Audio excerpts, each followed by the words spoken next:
What I've given you here, what I've described, are gestures that help identify how people are feeling psychologically uncomfortable when they're lying. But the actual lie detecting technique includes filtering that through the 3 C's.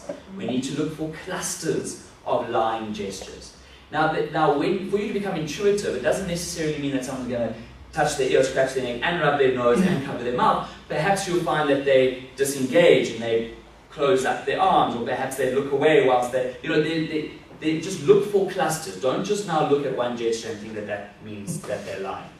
And so we need to also then look for that. We need to look at the context. If someone has a runny nose, don't use that as part of the cluster, because they might just be wiping their nose. And the most important thing in a lie detecting technique is congruence, because we need to compare what they're saying verbally, which is the lie, compared to what their body is saying non-verbally.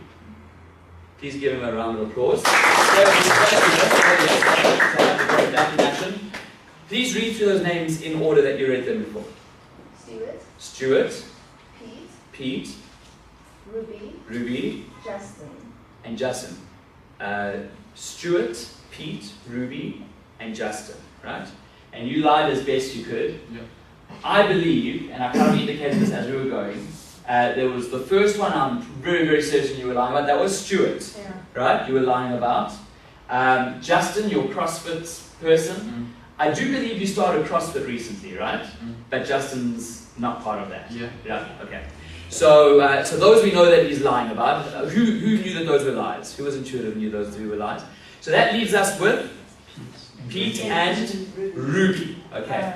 Now, what was really interesting is that I had you bring your arms out and so on, and when we went to the third one, and the third one was Ruby, wasn't it?